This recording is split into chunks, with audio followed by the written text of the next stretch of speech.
सत श्री अकाल जी। दा खालस टीवी देखने वाले देश दुनिया के साढ़े सारे दर्शकों का बहुत बहुत स्वागत है।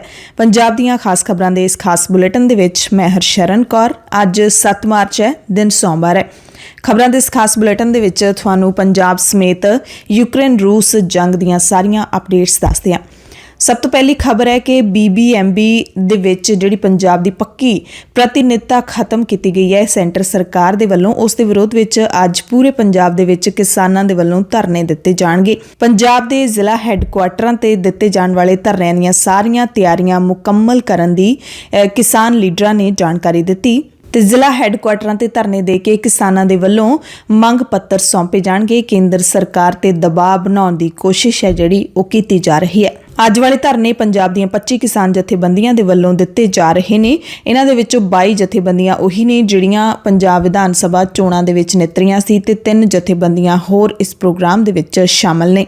ਭਾਰਤੀ ਕਿਸਾਨ ਯੂਨੀਅਨ ਡਕੌਂਦਾ ਦੇ ਲੀਡਰ ਜਗਮੋਹਨ ਸਿੰਘ ਪਟਿਆਲਾ ਨੇ ਕਿਹਾ ਕਿ ਕੇਂਦਰ ਸਰਕਾਰ ਦਾ ਜਿਹੜਾ ਇਹ ਫੈਸਲਾ ਹੈ ਪੰਜਾਬ ਦੇ ਹੱਕਾਂ ਤੇ ਡਾਕਾ ਮਾਰਨ ਵਾਲਾ ਹੈ। ਕੇਂਦਰ ਸਰਕਾਰ ਹਰ ਮਸਲੇ ਤੇ ਪੰਜਾਬ ਦੇ ਮਸਲੇ ਤੇ ਦਖਲ ਅੰਦਾਜ਼ੀ ਹੀ ਨਹੀਂ ਕਰ ਰਹੀ ਬਲਕਿ ਪੰਜਾਬ ਦੇ ਸਰੋਤ ਵੀ ਹੜੱਪ ਰਹੀ ਹੈ। ਕੇਂਦਰ ਸਰਕਾਰ BBMB ਤੇ ਸਿਟਕੋ ਨੂੰ ਕਾਰਪੋਰੇਟ ਘਰਾਣਿਆਂ ਕੋਲ ਵੇਚਣ ਦਾ ਮਨ ਬਣਾਈ ਬੈਠੀ ਹੈ। ਇਸ ਕਰਕੇ ਕੇਂਦਰ ਦੇ ਮਾੜੇ ਮਨਸੂਬਿਆਂ ਦੇ ਖਿਲਾਫ ਸੰਘਰਸ਼ ਕਰਨ ਤੋਂ ਬਿਨਾਂ ਕੋਈ ਚਾਰਾ ਨਹੀਂ ਰਹਿ ਜਾਂਦਾ।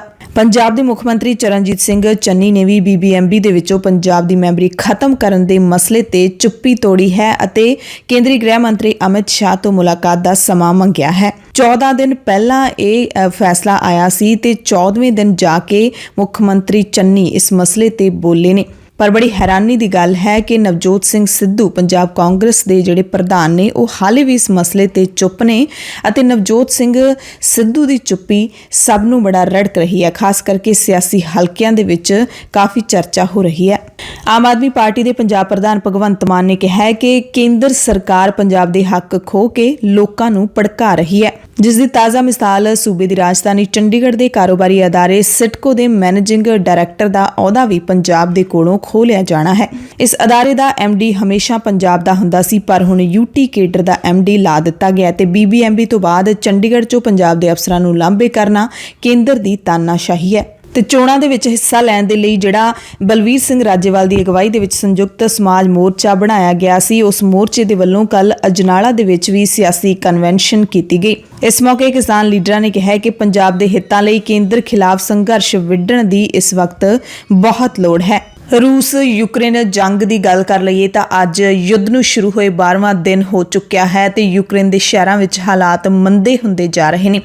शहरों के विच दवाइयां, पानी ते बिजली की घाट है जिहड़ी ओह वड्डे पद्धर ते दिखण लगी है। रूस दीयां फौजां ने यूक्रेन के शहरों ते हमले तेज़ कर दिते ने।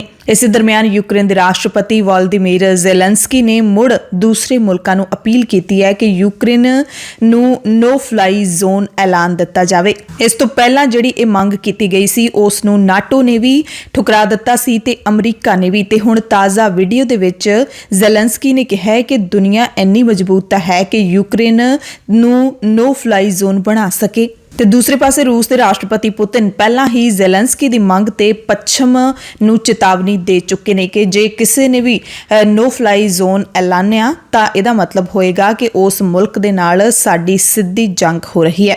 इस दरम्यान यूक्रेन के राष्ट्रपति वोलोदिमीर ज़ेलेंस्की ने अमरीकी कांग्रेस नूं भी संबोधन किया है तो कहा कि रूस दे विच बने फाइटर प्लेन की सानू लोड़ है क्योंकि साडे पायलट वो जहाज़ चलाउणा जाणदे ने। तो ज़ेलेंस्की ने सोशल मीडिया ते जिहड़ा वीडियो जारी किया है उहदे विच कहा है कि जे तुसीं अजिहा नहीं करदे ते अपनी रखिया करन दे लई सानू लड़ाकू जहाज़ भी नहीं दिंदे तां इहदा एक ही मतलब निकलदा है कि तुसीं भी उही हो जिहड़े चाहुंदे ने कि हौली हौली सानू मार दिता जावे। उधर यूक्रेन के शहर मारियोपोल दे विच मुड़ तो जंगबंदी का ऐलान किया गया जिस तो बाद लोकां नूं कड्ढण दी प्रक्रिया मुड़ शुरू तां कीती गई पर हुण सानू जानकारी मिल रही है कि लोकां नूं कड्ढण ਦਾ ਜਿਹੜਾ ਸਿਲਸਿਲਾ ਸੀ ਉਹ ਫੇਰ ਰੋਕ ਦਿੱਤਾ ਗਿਆ ਹੈ ਕਿਉਂਕਿ ਮਾਰੀਓਪੋਲ ਸ਼ਹਿਰ ਦੇ ਵਿੱਚ ਹਾਲਾਤ ਬਹੁਤ ਖਰਾਬ ਨੇ।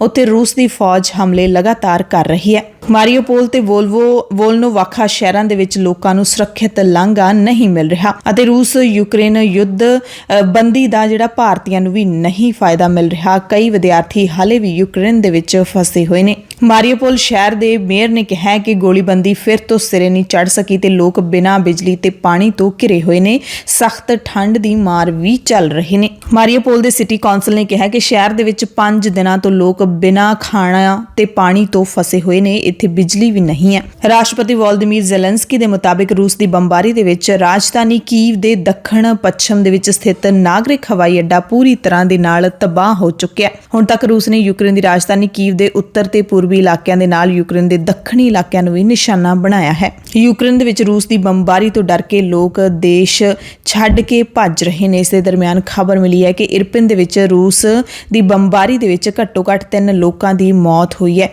ਰੂਸ ਨੇ ਇੱਕ ਟੁੱਟੇ ਹੋਏ ਪੁਲ ਨੂੰ ਨਿਸ਼ਾਨਾ ਬਣਾਇਆ ਸੀ ਜਿਸ ਦੇ ਉੱਤੇ ਲੋਕ ਜਿਹੜੇ ਭੱਜਣ ਦੀ ਕੋਸ਼ਿਸ਼ ਕਰ ਰਹੇ ਸੀ ਉਹ ਵੀ ਹਮਲੇ ਦਾ ਸ਼ਿਕਾਰ ਹੋ ਗਏ। ਯੂਨਾਈਟਿਡ ਨੇਸ਼ਨਸ ਦੀ ਸ਼ਰਨਾਰਥੀ ਏਜੰਸੀ ਦੇ ਮੁਤਾਬਿਕ ਯੂਕਰੇਨ ਛੱਡ ਕੇ ਜਾਣ ਵਾਲਿਆਂ ਦਾ ਅੰਕੜਾ 15 ਲੱਖ ਤੋਂ ਪਾਰ ਪਹੁੰਚ ਗਿਆ। ਉਧਰ ਰੂਸ ਨੇ ਦਾਅਵਾ ਕੀਤਾ ਹੈ ਕਿ ਪੂਰਬ ਦੇ ਵਿੱਚ ਸਾਡੀ ਫੌਜ ਡੋਨਬਾਸ ਵੱਲ 7 ਕਿਲੋਮੀਟਰ ਅੱਗੇ ਵਧ ਗਈ ਹੈ।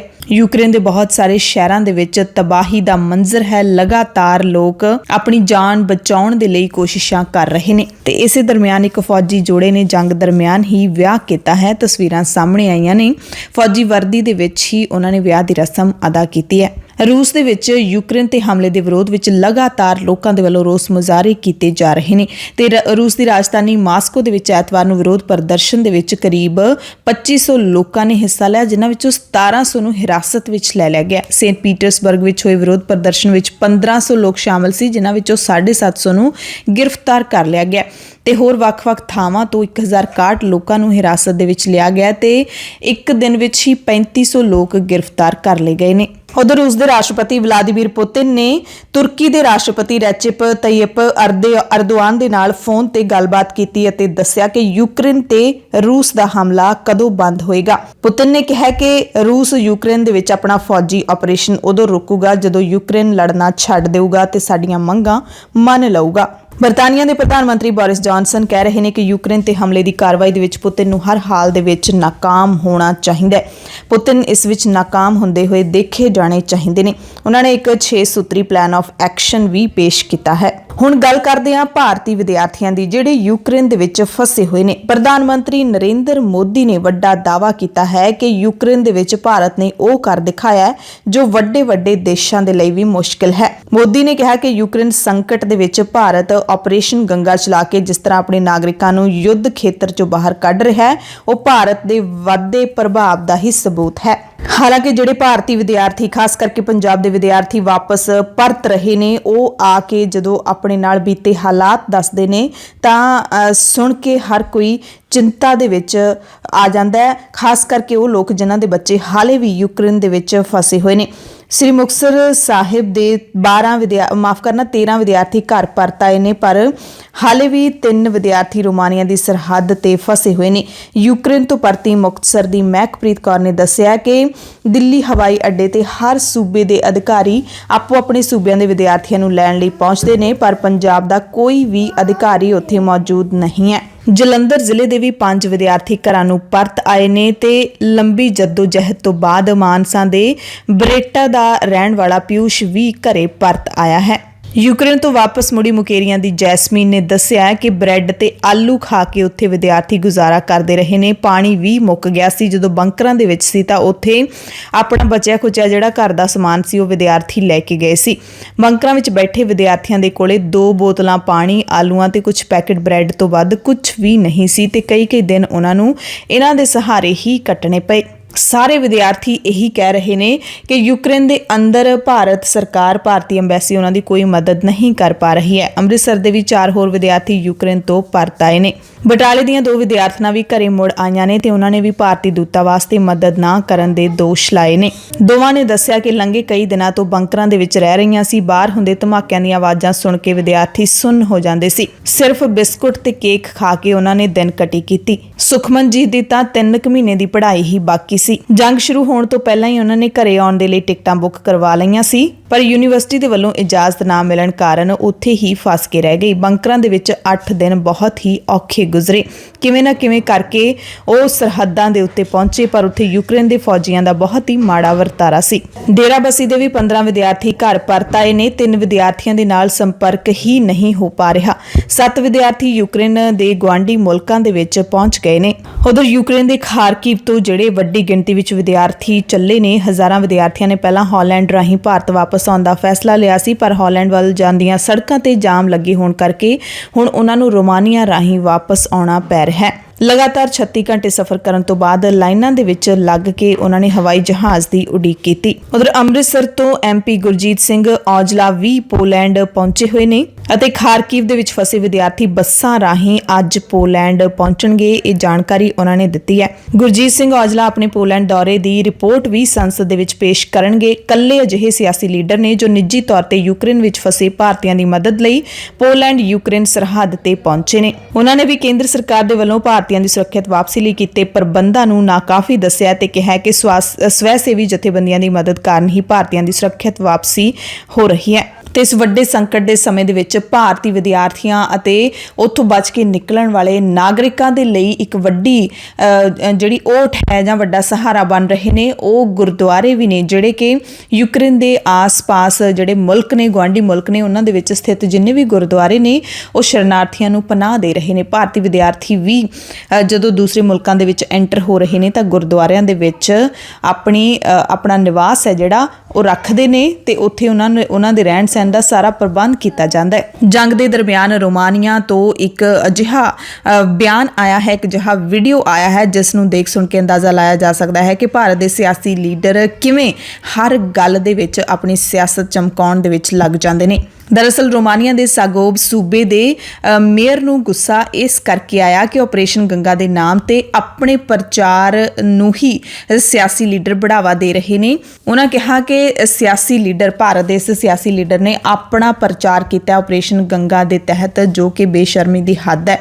ਕੰਮ ਤੋਂ ਪਹਿਲਾਂ ਪ੍ਰਚਾਰ ਦੀ ਇਸ ਸਨਕ ਨੇ ਭਾਰਤ ਦੀ ਛਵੀ ਹੈ ਜਿਹੜੀ ਉਹ ਜ਼ਰੂਰ ਵਿਗਾੜੀ ਹੈ। ਮੇਅਰ ਐਂਗੇਲ ਨੇ ਦੱਸਿਆ ਕਿ ਜਦੋਂ 157 ਭਾਰਤੀ ਵਿਦਿਆਰਥੀਆਂ ਨੂੰ ਮਿਲੇ ਤਾਂ ਉਹਨਾਂ ਨੇ ਦੱਸਿਆ ਕਿ ਭਾਰਤੀ ਦੂਤਾਵਾਸ ਨੇ ਸਾਡੀ ਕੋਈ ਮਦਦ ਨਹੀਂ ਕੀਤੀ। ਰਹਿਣ ਤੋਂ ਲੈ ਕੇ ਖਾਣ ਪੀਣ ਦਾ ਇੰਤਜ਼ਾਮ ਵਿਦਿਆਰਥੀਆਂ ਨੇ ਖੁਦ ਕੀਤਾ। ਫਿਰ ਜਦੋਂ ਰੋਮਾਨੀਆ ਪਹੁੰਚੇ ਤਾਂ ਸਾਗੋਬ ਸੂਬੇ ਦੇ ਨਾਗਰਿਕਾਂ ਨੇ ਉਹਨਾਂ ਨੂੰ ਸਭ ਕੁਝ ਦਿੱਤਾ। ਤਾਂ ਮੇਅਰ ਕਹਿੰਦੇ ਨੇ ਕਿ ਉਦੋਂ ਹੀ ਮੈਂ ਦੇਖਿਆ ਕਿ ਇੱਕ ਜਨਾਬ ਕੈਮਰੇ ਦੇ ਮੂਹਰੇ ਆ ਕੇ ਗੱਲਬਾਤ ਕਰਦੇ ਨੇ ਅਤੇ ਬੜੇ ਹੰਕਾਰੀ ਸੁਰ ਦੇ ਵਿੱਚ ਵਿਦਿਆਰਥੀਆਂ ਨੂੰ ਸੰਬੋਧਨ ਕਰਨ ਲੱਗਦੇ ਨੇ ਤੇ ਉੱਥੇ ਉਹਨਾਂ ਨੂੰ ਵਿਦਿਆਰਥੀਆਂ ਦੀ ਤਕਲੀਫ ਨਾਲ ਕੋਈ ਮਤਲਬ ਨਹੀਂ ਸੀ, ਉਹ ਸਿਰਫ ਆਪਣੀ ਛਵੀ ਚਮਕਾਉਣ ਦੇ ਵਿੱਚ ਲੱਗੇ ਸੀ। ਮੇਅਰ ਨੇ ਦੱਸਿਆ ਹੈ ਕਿ ਸਾਨੂੰ ਇਹ ਪਤਾ ਲੱਗਿਆ ਕਿ ਭਾਰਤੀ ਦੂਤਾਵਾਸ ਵੱਲੋਂ ਬੱਸਾਂ ਮੁਹੱਈਆ ਕਰਵਾਈਆਂ ਜਾਣਗੀਆਂ ਤੇ ਵਿਦਿਆਰਥੀਆਂ ਨੂੰ ਜਹਾਜ਼ ਦੀ ਕੋਈ ਡਿਟੇਲ ਵੀ ਨਹੀਂ ਦਿੱਤੀ ਗਈ ਉਦੋਂ ਤੱਕ ਉਹ ਕਿੱਥੇ ਰੁਕਦੇ। ਤੇ ਜਦੋਂ ਮੈਂ ਦੇਖਿਆ ਕਿ ਮੰਤਰੀ ਵਿਦਿਆਰਥੀਆਂ ਦੇ ਨਾਲ ਸਨਮਾਨ ਦੇ ਨਾਲ ਗੱਲਬਾਤ ਨਹੀਂ ਕਰ ਰਹੀ ਤਾਂ ਮੈਨੂੰ ਗੁੱਸਾ ਆ ਗਿਆ। ਸੋ ਇਸ ਜੰਗ ਦੇ ਦਰਮਿਆਨ ਜਿੱਥੇ ਭਾਰਤ ਦੇ ਪ੍ਰਧਾਨ ਮੰਤਰੀ ਨਰਿੰਦਰ ਮੋਦੀ ਦਾਅਵੇ ਕਰ ਰਹੇ ਨੇ ਕਿ ਭਾਰਤ ਦੀ ਤਾਕਤ ਹੈ ਕਿ ਅਸੀਂ ਉਸ ਮੁਲਕ ਦੇ ਵਿੱਚੋਂ ਵਿਦਿਆਰਥੀਆਂ ਨੂੰ ਸੁਰੱਖਿਅਤ ਬਾਹਰ ਕੱਢ ਰਹੇ ਹਾਂ, ਪਰ ਇਹ ਇੱਕ ਸੱਚਾਈ ਹੈ ਗਰਾਊਂਡ ਦੀ ਕਿ ਵਿਦਿਆਰਥੀ ਜੇ ਸਰਹੱਦਾਂ ਤੱਕ ਪਹੁੰਚਦੇ ਨੇ ਤਾਂ ਭਾਰਤ ਸਰਕਾਰ ਉਹਨਾਂ ਦੀ ਮਦਦ ਕਰ ਰਹੀ ਹੈ, ਅੰਦਰੋਂ ਨਿਕਲਣ ਦੇ ਵਿੱਚ ਕੋਈ ਮਦਦ ਨਹੀਂ ਕੀਤੀ ਜਾ ਰਹੀ। ਯੁੱਧ ਤੋਂ ਬਾਅਦ ਕੁਝ ਹੋਰ ਖਬਰਾਂ ਤੁਹਾਨੂੰ ਦੱਸ ਦਿੰਦੇ ਹਾਂ। ਵਿਧਾਨ ਸਭਾ ਚੋਣਾਂ ਦੇ ਲਈ ਅੱਜ ਯੂਪੀ ਦੇ ਆਖਰੀ ਗੇੜ ਦੀਆਂ ਵੋਟਾਂ ਪੈ ਜਾਣਗੀਆਂ ਤੇ ਉਸ ਤੋਂ ਬਾਅਦ ਚੋਣ ਨਤੀਜਿਆਂ ਦੇ ਵਿੱਚ ਕੱਲ ਤੇ ਪਰਸੋਂ ਦਾ ਦਿਨ ਹੈ ਜਿਹੜਾ ਉਹ ਰਹਿ ਜਾਏਗਾ। 10 ਤਰੀਕ ਨੂੰ ਵੀਰਵਾਰ ਨੂੰ ਵੋਟਾਂ ਦੇ ਨਤੀਜੇ ਆ ਜਾਣਗੇ। 5 ਸੂਬਿਆਂ ਦੇ ਵਿੱਚ ਨਵੀਆਂ ਸਰਕਾਰਾਂ ਕਿਹੜੀ ਪਾਰਟੀ ਦੀਆਂ ਬਣਨਗੀਆਂ ਇਹ ਪਤਾ ਲੱਗ ਜਾਏਗਾ ਤੇ ਇਸ ਵਾਰੀ ਸਭ ਤੋਂ ਗੁੰਝਲਦਾਰ ਮਾਹੌਲ ਪੰਜਾਬ ਦਾ ਬਣਿਆ ਹੋਇਆ ਹੈ। ਦੇਸ਼ ਦੀ ਜਨਤਾ ਤੇ ਮੋਦੀ ਸਰਕਾਰ ਟੈਕਸ ਦਾ ਹੋਰ ਬੋਝ ਪਾਉਣ ਦੀ ਤਿਆਰੀ ਦੇ ਵਿੱਚ ਹੈ। GST ਕੌਂਸਲ ਦੀ ਮੀਟਿੰਗ ਹੋਣ ਜਾ ਰਹੀ ਹੈ। ਅੰਮ੍ਰਿਤਸਰ ਦੇ ਵਿੱਚ ਕੱਲ ਵੱਡੀ ਘਟਨਾ ਵਾਪਰੀ। BSF ਦੇ ਇੱਕ ਜਵਾਨ ਨੇ ਆਪਣੇ ਸਾਥੀਆਂ ਤੇ ਹੀ ਗੋਲੀਬਾਰੀ ਕਰ ਦਿੱਤੀ। ਖੁਦ ਸਮੇਤ 5 ਜਣੇ ਮਾਰੇ ਗਏ। ਮੁੱਢਲੀ ਜਾਣਕਾਰੀ ਦੇ ਮੁਤਾਬਿਕ ਗੋਲੀਆਂ ਚਲਾਉਣ ਵਾਲਾ BSF ਦਾ ਜਵਾਨ ਮਾਨਸਿਕ ਤੌਰ ਤੇ ਪਰੇਸ਼ਾਨ ਸੀ, ਖਾਸ ਕਰਕੇ ਵੱਧ ਡਿਊਟੀ ਲੱਗਣ ਤੋਂ ਪਰੇਸ਼ਾਨ ਸੀ। ਪੋਲੈਂਡ ਪਹੁੰਚੇ ਹੋਏ ਅੰਮ੍ਰਿਤਸਰ ਦੇ MP ਗੁਰਜੀਤ ਸਿੰਘ ਔਜਲਾ ਨੇ ਕਿਹਾ ਕਿ ਪ੍ਰਧਾਨ ਮੰਤਰੀ BSF ਜਵਾਨਾਂ ਦਾ ਮਸਲਾ ਹੱਲ ਕਰਨ। ਫਾਜ਼ਿਲਕਾ ਦੀ ਮੰਡੀ ਲਾਧੂਕਾ ਦੇ ਵਿੱਚ ਪੁਲਿਸ ਹਿਰਾਸਤ ਵਿੱਚ ਕਬਾੜੀ ਦੀ ਭੇਤ ਭਰੀ ਹਾਲਤ ਦੇ ਵਿੱਚ ਮੌਤ ਤੋਂ ਬਾਅਦ ਪਰਿਵਾਰਕ ਮੈਂਬਰਾਂ, ਰਿਸ਼ਤੇਦਾਰਾਂ ਤੇ ਇਲਾਕਾ ਵਾਸੀਆਂ ਨੇ ਕੌਮੀ ਮਾਰਗ ਤੇ ਆਵਾਜਾਈ ਠੱਪ ਕਰਕੇ ਰੋਸ ਪ੍ਰਦਰਸ਼ਨ ਕੀਤਾ। ਪੁਲਿਸ ਤੇ ਤਸ਼ੱਦਦ ਕਰਨ ਦੇ ਦੋਸ਼ ਲਾਏ। ਪਰਿਵਾਰ ਤੇ ਇਲਾਕਾ ਵਾਸੀਆਂ ਦੇ ਵੱਲੋਂ ਇਨਸਾਫ ਮਿਲਣ ਤੱਕ ਧਰਨਾ ਜਾਰੀ ਰੱਖਣ ਦਾ ਐਲਾਨ ਕੀਤਾ ਗਿਆ ਹੈ। ਮੋਗਾ ਸ਼ਹਿਰ ਦੇ ਪੌਸ਼ ਇਲਾਕੇ ਦੇ ਵਿੱਚ ਦਿਨ ਦਿਹਾੜੇ ਸਰਾਫ ਦੇ ਘਰ ਡਾਕਾ ਵੱਜਿਆ ਹੈ। ਔਰਤ ਨੂੰ ਕਮਰੇ ਦੇ ਅੰਦਰ ਬੰਨ੍ਹ ਕੇ 40 ਲੱਖ ਦੇ ਗਹਿਣੇ ਲੁੱਟ ਕੇ ਲੈ ਗਏ ਨੇ। ਪੁਲਿਸ ਨੇ ਘਟਨਾ ਦੀ ਜਾਂਚ ਸ਼ੁਰੂ ਕਰ ਦਿੱਤੀ ਹੈ। ਜਲੰਧਰ ਦੇ ਵਿੱਚ 22 ਸਾਲ ਦੀ ਨੌਜਵਾਨ ਨਰਸ ਨੇ ਹਸਪਤਾਲ ਦੇ ਪ੍ਰਬੰਧਕਾਂ ਤੋਂ ਦੁਖੀ ਹੋ ਕੇ ਖੁਦਕੁਸ਼ੀ ਕਰ ਲਈ ਹੈ। ਮ੍ਰਿਤਕਾ ਦੀ ਪਛਾਣ ਪ੍ਰਿਆ ਵਾਸੀ ਕਰਤਾਰਪੁਰ ਵਜੋਂ ਹੋਈ ਹੈ, ਜੋ ਕਪੂਰਥਲਾ ਚੌਂਕ ਨੇੜਲੇ ਇੱਕ ਹਸਪਤਾਲ ਦੇ ਵਿੱਚ ਨਰਸ ਵਜੋਂ ਕੰਮ ਕਰ ਰਹੀ ਸੀ। ਜਾਣਕਾਰੀ ਮਿਲੀ ਹੈ ਕਿ ਪ੍ਰਿਆ ਨੇ ਜਦੋਂ ਸਟਾਫ ਨਾਲ ਹੋਏ ਝਗੜੇ ਬਾਰੇ ਸੀਨੀਅਰ ਡਾਕਟਰ ਨੂੰ ਦੱਸਿਆ ਤਾਂ ਉਲਟਾ ਉਸੇ ਨੂੰ ਬੁਰਾ ਭਲਾ ਬੋਲਿਆ ਗਿਆ। ਇਸ ਤੋਂ ਦੁਖੀ ਹੋ ਕੇ ਉਸਨੇ ਫਾਹਾ ਲੈ ਲਿਆ। ਖੁਦਕੁਸ਼ੀ ਦੀ ਇੱਕ ਹੋਰ ਖਬਰ ਕੈਨੇਡਾ ਤੋਂ ਹੈ, ਜਿੱਥੇ ਪੰਜਾਬ ਤੋਂ ਕੈਨੇਡਾ ਪੜ੍ਹਾਈ ਕਰਨ ਗਏ ਇੱਕ ਨੌਜਵਾਨ 22 ਸਾਲ ਦੀ ਹੀ ਉਮਰ ਸੀ, ਬਰੈਂਪਟਨ ਦੇ ਵਿੱਚ ਰਹਿੰਦਾ ਸੀ। ਬਰੈਂਪਟਨ ਦੇ ਇੱਕ ਪਾਰਕ ਦੇ ਵਿੱਚ ਇਸਨੇ ਫਾਹਾ ਲੈ ਕੇ ਖੁਦਕੁਸ਼ੀ ਕਰ ਲਈ ਹੈ।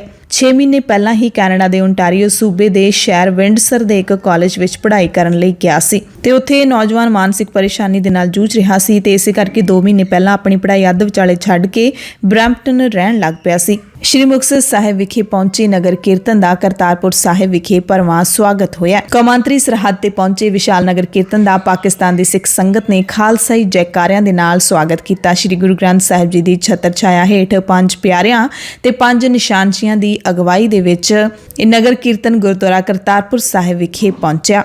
ਨਗਰ ਕੀਰਤਨ ਦੇ ਮੁੱਖ ਸੇਵਾਦਾਰ ਤੇ ਨਿਰੋਲ ਸੇਵਾ ਸੰਸਥਾ ਧੂੜਕੋਟ ਦੇ ਪ੍ਰਧਾਨ ਜਗਦੀਪ ਸਿੰਘ ਸੋਢੀ ਨੇ ਦੱਸਿਆ ਕਿ ਨਗਰ ਕੀਰਤਨ ਵਿੱਚ 300 ਸ਼ਰਧਾਲੂ ਸ਼ਾਮਿਲ ਹੋਏ ਨੇ ਤੇ ਆਪਣੀ ਤਰ੍ਹਾਂ ਦਾ ਇਹ ਪਹਿਲਾ ਨਗਰ ਕੀਰਤਨ ਹੈ ਜਿਹੜਾ ਕਿ ਸ੍ਰੀ ਮੁਕਤਸਰ ਸਾਹਿਬ ਯਾਨੀ ਕਿ ਚੜ੍ਹਦੇ ਪੰਜਾਬ ਤੋਂ ਸ਼ੁਰੂ ਹੋ ਕੇ ਲਹਿੰਦੇ ਪੰਜਾਬ ਦੇ ਕਰਤਾਰਪੁਰ ਸਾਹਿਬ ਵਿਖੇ ਪਹੁੰਚਿਆ ਹੋਇਆ, ਯਾਨੀ ਕਿ ਇੱਕ ਮੁਲਕ ਤੋਂ ਸ਼ੁਰੂ ਹੋ ਕੇ ਦੂਸਰੇ ਮੁਲਕ ਦੇ ਵਿੱਚ ਸ਼ਾਮਿਲ ਹੋਇਆ। ਉਹਨਾਂ ਦੱਸਿਆ ਕਿ ਨਗਰ ਕੀਰਤਨ 'ਚ ਸ਼ਾਮਿਲ ਹੋਣ ਦੇ ਲਈ 1500 ਸ਼ਰਧਾਲੂਆਂ ਦੀਆਂ ਅਰਜ਼ੀਆਂ ਆਈਆਂ ਸੀ, ਪਰ ਕੇਂਦਰ ਸਰਕਾਰ ਨੇ 300 ਜਣਿਆਂ ਨੂੰ ਹੀ ਮਨਜ਼ੂਰੀ ਦਿੱਤੀ। ਇਹ ਨਗਰ ਕੀਰਤਨ ਕਈ ਦਿਨ ਪਹਿਲਾਂ ਆਰੰਭ ਹੋਇਆ ਸੀ। ਖਬਰਾਂ ਦੇ ਇਸ ਖਾਸ ਬੁਲੇਟਿਨ ਦੇ ਵਿੱਚ ਤੁਹਾਨੂੰ ਕੁਝ ਹੋਰ ਖਬਰਾਂ ਦੱਸ ਦਿੰਦੇ ਹਾਂ। ਯੂਕਰੇਨ ਦੇ ਵਿੱਚ ਹਾਲਾਤ ਬਹੁਤ ਨਾਜ਼ੁਕ ਬਣੇ ਹੋਏ ਨੇ। ਇਸ ਯੁੱਧ ਦੇ ਵਿੱਚ ਹੁਣ ਤੱਕ ਕਈ ਲੋਕਾਂ ਦੀ ਮੌਤ ਹੋ ਚੁੱਕੀ ਹੈ, ਹਜ਼ਾਰਾਂ ਦੀ ਗਿਣਤੀ ਕਹੀ ਜਾ ਸਕਦੀ ਹੈ। ਲੱਖਾਂ ਲੋਕ ਯੂਕਰੇਨ ਤੋਂ ਬੇਘਰ ਹੋ ਗਏ ਨੇ। ਬਹੁਤ ਸਾਰੇ ਲੋਕ ਹੁਣ ਤੱਕ ਮੁਲਕ ਛੱਡ ਕੇ ਜਾ ਚੁੱਕੇ ਨੇ ਤੇ ਵੱਖ-ਵੱਖ ਮੁਲਕਾਂ ਵੱਲੋਂ ਰੂਸ ਤੇ ਦਬਾਅ ਬਣਾਉਣ ਦੇ ਲਈ ਕਈ ਪਾਬੰਦੀਆਂ ਵੀ ਲਾਈਆਂ ਜਾ ਰਹੀਆਂ ਨੇ ਤੇ ਯੁੱਧ ਤੋਂ ਬਚਣ ਲਈ ਕੁਝ ਸੁਝਾਅ ਵੀ ਦਿੱਤੇ ਜਾ ਰਹੇ ਨੇ। ਯੂਕੇ ਦੇ ਪ੍ਰਧਾਨ ਮੰਤਰੀ ਬੋਰਿਸ ਜੌਨਸਨ ਨੇ ਰੂਸ ਦੇ ਰਾਸ਼ਟਰਪਤੀ ਪੁਤਿਨ ਤੇ ਦਬਾਅ ਬਣਾਈ ਰੱਖਣ ਦੇ ਲਈ 6 ਨੁਕਾਤੀ ਯੋਜਨਾ ਦਾ ਸੁਝਾਅ ਦਿੱਤਾ ਹੈ, ਬਣਾ ਲਈ ਹੈ। ਪਹਿਲਾ ਨੁਕਤਾ ਹੈ ਕਿ ਵਿਸ਼ਵ ਦੇ ਲੀਡਰਾਂ ਨੂੰ ਯੂਕਰੇਨ ਦੇ ਲਈ ਇੱਕ ਅੰਤਰਰਾਸ਼ਟਰੀ ਮਨੁੱਖਤਾਵਾਦੀ ਗੱਠਜੋੜ ਬਣਾਉਣਾ ਚਾਹੀਦਾ ਹੈ। ਉਹਨਾਂ ਨੂੰ ਆਪਣੀ ਸਵੈ ਰੱਖਿਆ ਦੀਆਂ ਕੋਸ਼ਿਸ਼ਾਂ ਵਿੱਚ ਯੂਕਰੇਨ ਦਾ ਸਮਰਥਨ ਕਰਨਾ ਚਾਹੀਦਾ ਹੈ। ਰੂਸ ਤੇ ਆਰਥਿਕ ਦਬਾਅ ਵਧਾਇਆ ਜਾਣਾ ਚਾਹੀਦਾ ਹੈ। ਕੌਮਾਂਤਰੀ ਭਾਈਚਾਰੇ ਨੂੰ ਰੂਸ ਵੱਲੋਂ ਯੂਕਰੇਨ ਵਿੱਚ ਕੀਤੀਆਂ ਜਾਣ ਵਾਲੀਆਂ ਕਾਰਵਾਈਆਂ ਦੇ ਸਧਾਰਨ ਹੋਣ ਦਾ ਵਿਰੋਧ ਕਰਨਾ ਚਾਹੀਦਾ ਹੈ। ਯੁੱਧ ਦੇ ਕੂਟਨੀਤਿਕ ਸੰਕਲਪਾਂ ਦੇ ਅਨੁਸਾਰ ਚੱਲਣਾ ਚਾਹੀਦਾ ਹੈ, ਪਰ ਸਿਰਫ ਯੂਕਰੇਨ ਦੀ ਜਾਇਜ਼ ਸਰਕਾਰ ਦੀ ਪੂਰੀ ਭਾਗੀਦਾਰੀ ਦੇ ਨਾਲ।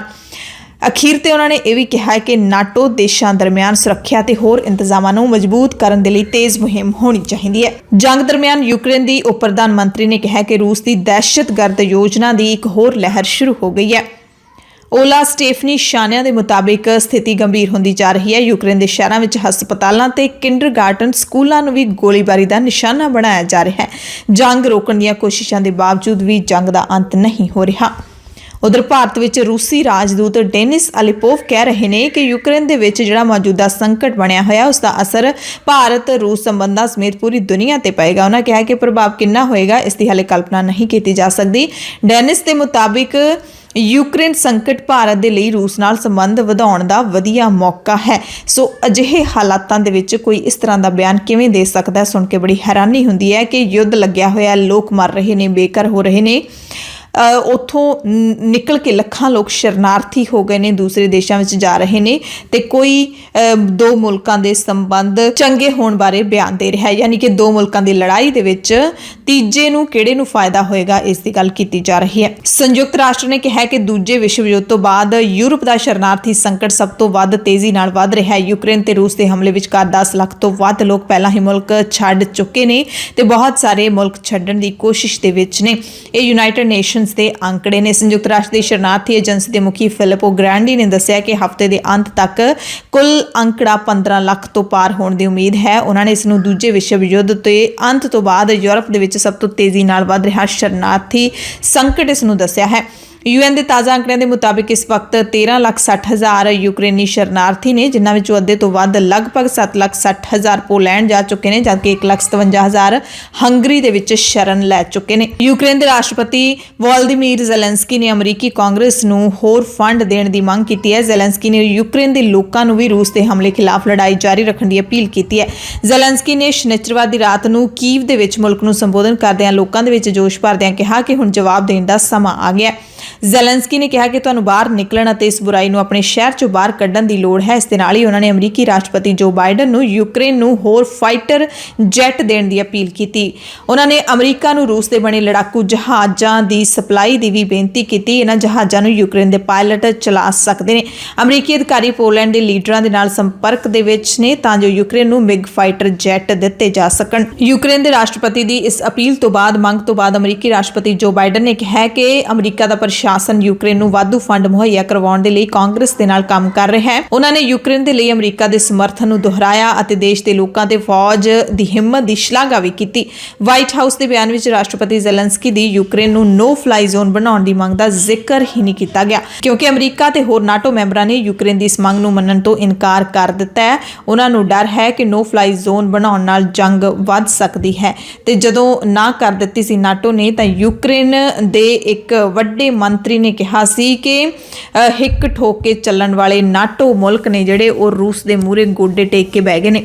ਇਸ ਦੇ ਦਰਮਿਆਨ ਇਹ ਵੀ ਜਾਣਕਾਰੀ ਮਿਲੀ ਹੈ ਕਿ ਅਮਰੀਕਾ ਦੇ ਰਾਸ਼ਟਰਪਤੀ ਜੋ ਬਾਈਡਨ ਅਤੇ ਯੂਕਰੇਨ ਦੇ ਰਾਸ਼ਟਰਪਤੀ ਵੋਲੋਦੀਮੀਰ ਜ਼ੈਲੈਂਸਕੀ ਦੇ ਵਿਚਾਲੇ ਫੋਨ ਤੇ ਗੱਲਬਾਤ ਹੋਈ ਹੈ। ਕਰੀਬ 30 ਮਿੰਟ ਗੱਲਬਾਤ ਹੋਈ ਹੈ ਤੇ ਪਰ ਇਸ ਬਾਰੇ ਕੋਈ ਜਿਹੜੇ ਵੇਰਵੇ ਆ ਉਹ ਸਾਹਮਣੇ ਨਹੀਂ ਆ ਸਕੇ।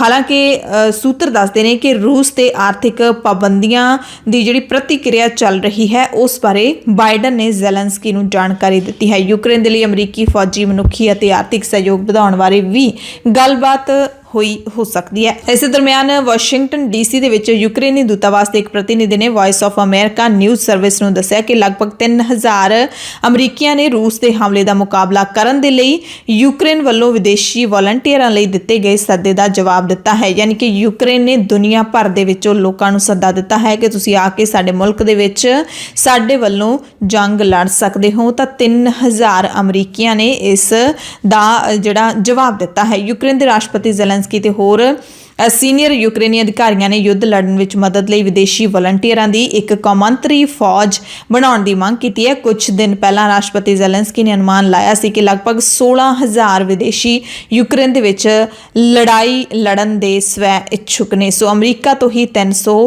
ਇੱਛਾ ਰੱਖਦੇ ਨੇ। ਬਾਕੀ ਮੁਲਕਾਂ ਤੋਂ ਵੀ ਅਜਿਹੀਆਂ ਖਬਰਾਂ ਸਾਹਮਣੇ ਆਉਂਦੀਆਂ ਨੇ ਤੇ ਪੰਜਾਬ ਦੇ ਵੀ ਇੱਕ ਨੌਜਵਾਨ ਦੇ ਵੱਲੋਂ ਅਜਿਹਾ ਕਿਹਾ ਗਿਆ ਹੈ ਕਿ ਉਹ ਯੂਕਰੇਨ ਦੇ ਵਿੱਚ ਜੰਗ ਲੜਨ ਦੇ ਲਈ ਤਿਆਰ ਨੇ। US ਤੇ UK ਤੋਂ ਬਾਅਦ ਕੈਨੇਡਾ ਨੇ ਵੀ ਕੈਨੇਡੀਅਨਾਂ ਨੂੰ ਰੂਸ ਦੀ ਹਰ ਯਾਤਰਾ ਤੋਂ ਬਚਣ ਦੀ ਅਪੀਲ ਕੀਤੀ ਹੈ। ਕੈਨੇਡਾ ਦੇ ਵਿਦੇਸ਼ ਮੰਤਰਾਲੇ ਨੇ ਆਪਣੇ ਨਾਗਰਿਕਾਂ ਨੂੰ ਕਿਹਾ ਹੈ ਕਿ ਹਾਲੇ ਉੱਥੇ ਸਾਧਨ ਨੇ ਜਿਹੜੇ ਉਹ ਮੌਜੂਦ ਹੈਗੇ ਨੇ, ਯਾਤਰਾ ਦੇ ਸਾਧਨ ਮੌਜੂਦ ਨੇ ਤੇ ਉਹ ਛੇਤੀ ਤੋਂ ਛੇਤੀ ਉਸ ਮੁਲਕ ਦੇ ਵਿੱਚੋਂ ਨਿਕਲ ਜਾਣ। ਮੰਤਰਾਲੇ ਨੇ ਨਾਗਰਿਕਾਂ ਨੂੰ ਕਿਹਾ ਹੈ ਕਿ ਜੇ ਰੂਸ ਦੇ ਵਿੱਚ ਗਏ ਹੋਏ ਕੈਨੇਡਾ ਦੇ ਨਾਗਰਿਕ ਉੱਥੇ ਹੀ ਰੁਕਦੇ ਨੇ ਤਾਂ ਉਹਨਾਂ ਨੂੰ ਜ਼ਰੂਰੀ ਚੀਜ਼ਾਂ ਤੇ ਸੇਵਾਵਾਂ ਦੀ ਘਾਟ ਦਾ ਸਾਹਮਣਾ ਕਰਨਾ ਪੈ ਸਕਦਾ ਹੈ। ਹੋ ਸਕਦਾ ਹੈ ਕਿ ਪੈਸੇ ਕਢਵਾਉਣ ਦੇ ਲਈ ਤੁਸੀਂ ਆਪਣੇ ਬੈਂਕਿੰਗ ਕਾਰਡਾਂ ਦਾ ਇਸਤੇਮਾਲ ਵੀ ਨਾ ਕਰ ਸਕੋ। ਚੇਤਾਵਨੀ ਦੇ ਵਿੱਚ ਇਹ ਵੀ ਕਿਹਾ ਗਿਆ ਕਿ ਜਿਹੜੇ ਲੋਕ ਰੂਸ ਵਿੱਚ ਰਹਿੰਦੇ ਨੇ ਉਹਨਾਂ ਨੂੰ ਮੁਲਕ ਛੱਡਣ ਦੇ ਵਿੱਚ ਮਦਦ ਦੇ ਲਈ ਕੈਨੇਡਾ ਸਰਕਾਰ ਤੇ ਨਿਰਭਰ ਨਹੀਂ ਹੋਣਾ ਚਾਹੀਦਾ। ਯਾਨੀ ਕਿ ਤੁਸੀਂ ਰੂਸ ਦੇ ਵਿੱਚੋਂ ਨਿਕਲ ਤਾਂ ਆਓ ਪਰ ਆਪਣੇ ਆਪ ਆਪਣੀ ਕੋਸ਼ਿਸ਼ ਦੇ ਨਾਲ ਤੁਸੀਂ ਨਿਕਲੋ। ਯੂਕਰੇਨ ਦੇ ਵਿੱਚ ਜੰਗ ਹੈ ਜਿਹੜੀ ਲਗਾਤਾਰ ਚੱਲ ਰਹੀ ਹੈ। 11 ਦਿਨ ਹੋ ਗਏ ਨੇ, ਬਹੁਤ ਸਾਰੇ ਲੋਕ ਮਾਰੇ ਗਏ ਨੇ। ਹਾਲਾਂਕਿ ਯੂਕਰੇਨ ਨੇ ਰੂਸੀ ਫੌਜੀਆਂ ਦੇ ਵੀ 10,000 ਦੀ ਗਿਣਤੀ ਵਿੱਚ ਮਾਰਨ ਦਾ ਦਾਅਵਾ ਕੀਤਾ ਹੈ ਤੇ ਇਸ ਦਰਮਿਆਨ ਜ਼ਖਮੀਆਂ ਦੀ ਗਿਣਤੀ ਵੀ ਵੱਧ ਰਹੀ ਹੈ। ਪਰ ਯੂਕਰੇਨ ਦੇ ਹਸਪਤਾਲਾਂ ਨੂੰ ਸਪਲਾਈ ਦੀ ਕਮੀ ਦੇ ਖਤਰਿਆਂ ਦਾ ਸਾਹਮਣਾ ਕਰਨਾ ਪੈ ਰਿਹਾ ਹੈ। ਮੈਡੀਸਿਨਸ ਸਾਂਸ ਫਰੰਟੀਅਰਸ ਦੇ ਐਮਰਜੈਂਸੀ ਕੋਆਰਡੀਨੇਟਰ ਐਲੈਕਸ ਵੇਡ ਨੇ ਕਿਹਾ ਕਿ ਹਾਲਾਤ ਬਹੁਤ ਹੀ ਚਿੰਤਾਜਨਕ ਨੇ, ਨਿਸ਼ਚਿਤ ਤੌਰ ਤੇ ਦਿਨੋਂ ਦਿਨ ਹੋਰ ਖਰਾਬ ਹੁੰਦੇ ਜਾ ਰਹੇ ਨੇ। ਉਹਨਾਂ ਕਿਹਾ ਕਿ ਮਰੀਜ਼ਾਂ ਦਾ ਇਲਾਜ ਕਰਨ ਲਈ ਹਸਪਤਾਲਾਂ ਨੂੰ ਜਿਹੜੀਆਂ ਚੀਜ਼ਾਂ ਦੀ ਲੋੜ ਹੁੰਦੀ ਹੈ ਉਹਨਾਂ ਦੇ ਵਿੱਚ ਕਮੀ ਆ ਰਹੀ ਹੈ। ਰੂਸੀ ਹਮਲੇ ਵਧਣ ਕਾਰਨ ਕਿਤੇ-ਕਿਤੇ ਤਾਂ ਡਾਕਟਰੀ ਸਹਾਇਤਾ ਨੂੰ ਰੋਕ ਦਿੱਤਾ ਗਿਆ ਹੈ, ਜਦਕਿ ਕੁਝ ਕਸਬਿਆਂ ਜਿਵੇਂ ਕਿ ਬੰਦਰਗਾਹ ਵਾਲਾ ਸ਼ਹਿਰ ਮਾਰੀਓਪੋਲ ਉਸ ਨੂੰ ਬਿਜਲੀ ਅਤੇ MSF ਵਰਗੀਆਂ ਸਹਾਇਤਾ ਏਜੰਸੀਆਂ ਤੋਂ ਮਦਦ ਲੈਣ ਦੇ ਵਿੱਚ ਦਿੱਕਤਾਂ ਆ ਰਹੀਆਂ ਨੇ। ਰੂਸ ਦੇ ਰਾਸ਼ਟਰਪਤੀ ਵਲਾਦੀਮੀਰ ਪੁਤਿਨ ਨੇ ਚੇਤਾਵਨੀ ਦਿੱਤੀ ਹੈ ਕਿ ਯੂਕਰੇਨ ਦਾ ਇੱਕ ਦੇਸ਼ ਵਜੋਂ ਦਰਜਾ ਹੁਣ ਖਤਰੇ ਵਿੱਚ ਹੈ। ਪੱਛਮੀ ਪਾਬੰਦੀਆਂ ਨੂੰ ਰੂਸ ਖਿਲਾਫ ਜੰਗ ਦਾ ਐਲਾਨ ਕਰਾਰ ਦਿੰਦਿਆਂ ਪੁਤਿਨ ਨੇ ਕਿਹਾ ਕਿ ਕਬਜ਼ੇ ਵਾਲੇ ਬੰਦਰਗਾਹ ਸ਼ਹਿਰ ਮਾਰੀਓਪੋਲ ਵਿੱਚ ਅੱਤਵਾਦੀ ਘਟਨਾਵਾਂ ਕਰਕੇ ਜੰਗਬੰਦੀ ਨੂੰ ਤੋੜਿਆ ਗਿਆ ਹੈ। ਯਾਨੀ ਕਿ ਰੂਸ ਨੇ ਮੰਨਿਆ ਹੈ ਕਿ ਉੱਥੇ ਜੰਗਬੰਦੀ ਤੋੜ ਦਿੱਤੀ ਗਈ ਹੈ। ਕੱਲ ਹੀ ਯਾਨੀ ਕਿ ਸ਼ਨੀਚਰਵਾਰ ਨੂੰ ਹੀ ਦੋਵਾਂ ਮੁਲਕਾਂ ਦੇ ਵਿੱਚ ਸਹਿਮਤੀ ਬਣੀ ਸੀ ਕਿ ਯੂਕਰੇਨ ਦੇ 2 ਸ਼ਹਿਰਾਂ ਦੇ ਵਿੱਚ ਕੁਝ ਸਮੇਂ ਦੇ ਲਈ ਜੰਗਬੰਦੀ ਕੀਤੀ ਗਈ ਹੈ ਤਾਂ ਕਿ ਲੋਕ ਉਹਨਾਂ ਸ਼ਹਿਰਾਂ ਦੇ ਵਿੱਚੋਂ ਨਿਕਲ ਸਕਣ। ਪਰ ਸ਼ਾਮ ਹੁੰਦੇ ਹੀ ਯੂਕਰੇਨ ਨੇ ਕਹਿ ਦਿੱਤਾ ਸੀ ਕਿ ਰੂਸ ਝੂਠ ਬੋਲ ਰਿਹਾ ਹੈ, ਲੋਕਾਂ ਨੂੰ ਨਿਕਲਣ ਹੀ ਨਹੀਂ ਦਿੱਤਾ ਜਾ ਰਿਹਾ ਕਿਉਂਕਿ ਗੋਲੀਬਾਰੀ ਹੋ ਰਹੀ ਹੈ। ਤੇ ਹੁਣ ਰੂਸ ਖੁਦ ਹੀ ਮੰਨ ਗਿਆ ਹੈ ਕਿ ਮਾਰੀਓਪੋਲ ਦੇ ਵਿੱਚ ਅੱਤਵਾਦੀ ਘਟਨਾਵਾਂ ਕਰਕੇ ਜੰਗਬੰਦੀ ਨੂੰ ਤੋੜਿਆ ਗਿਆ ਹੈ। ਇਸ ਦੌਰਾਨ ਯੂਕਰੇਨ ਦੇ ਅਧਿਕਾਰੀਆਂ ਨੇ ਦਾਅਵਾ ਕੀਤਾ ਹੈ ਕਿ ਰੂਸੀ ਬਲਾਂ ਨੇ ਮਾਰੀਓਪੋਲ ਦੇ ਵਿੱਚ ਬੰਬਾਰੀ ਤੇਜ਼ ਕਰ ਦਿੱਤੀ ਹੈ। ਕੀਵ ਦੇ ਉੱਤਰ ਵਿੱਚ ਚੇਰਨੀਹੀਵ ਦੇ ਰਿਹਾਇਸ਼ੀ ਇਲਾਕਿਆਂ ਤੇ ਸ਼ਕਤੀਸ਼ਾਲੀ ਬੰਬ ਸੁੱਟੇ ਜਾ ਰਹੇ ਨੇ। ਉਧਰ ਮਾਸਟਰਕਾਰਡ ਅਤੇ ਵੀਜ਼ਾ ਨੇ ਵੀ ਰੂਸ ਦੇ ਵਿੱਚ ਆਪਣੀਆਂ ਸੇਵਾਵਾਂ ਬੰਦ ਕਰ ਦਿੱਤੀਆਂ ਨੇ। ਯੂਕਰੇਨ ਤੇ ਰੂਸ ਦੇ ਹਮਲੇ ਅਤੇ ਕਈ ਕੰਪਨੀਆਂ ਦੇ ਵੱਲੋਂ ਦੇਸ਼ ਨਾਲ ਆਪਣੇ ਵਪਾਰਿਕ ਸੰਬੰਧਾਂ ਨੂੰ ਖਤਮ ਕਰਨ ਤੋਂ ਬਾਅਦ ਰੂਸ ਖਿਲਾਫ ਆਰਥਿਕ ਪਾਬੰਦੀਆਂ ਦੇ ਮੱਦੇਨਜ਼ਰ ਇਹ ਨਵਾਂ ਕਦਮ ਹੈ। ਮਾਸਟਰਕਾਰਡ ਤੇ ਵੀਜ਼ਾ ਨੇ ਖੁਦ ਇਹ ਜਾਣਕਾਰੀ ਦਿੱਤੀ ਹੈ। ਮਾਸਟਰਕਾਰਡ ਨੇ ਕਿਹਾ ਹੈ ਕਿ ਉਹਨਾਂ ਦਾ ਨੈਟਵਰਕ ਹੁਣ ਰੂਸੀ ਬੈਂਕਾਂ ਵੱਲੋਂ ਜਾਰੀ ਕੀਤੇ ਗਏ ਕਾਰਡਾਂ ਨੂੰ ਸਵੀਕਾਰ ਨਹੀਂ ਮੰਨੇਗਾ ਅਤੇ ਕਾਰਡ ਰੂਸ ਵਿੱਚ ਸਟੋਰਾਂ ਜਾਂ ATM ਦੇ ਵਿੱਚ ਵੀ ਨਹੀਂ ਚੱਲੇਗਾ। ਦੁਨੀਆ ਭਰ ਦੇ ਵੱਖ-ਵੱਖ ਸ਼ਹਿਰਾਂ ਦੇ ਵਿੱਚ ਲੋਕਾਂ ਦੇ ਵੱਲੋਂ ਯੂਕਰੇਨ ਦੇ ਸਮਰਥਨ ਵਿੱਚ ਰੋਸ ਮੁਜ਼ਾਹਰੇ ਵੀ ਕੀਤੇ ਜਾ ਰਹੇ ਨੇ।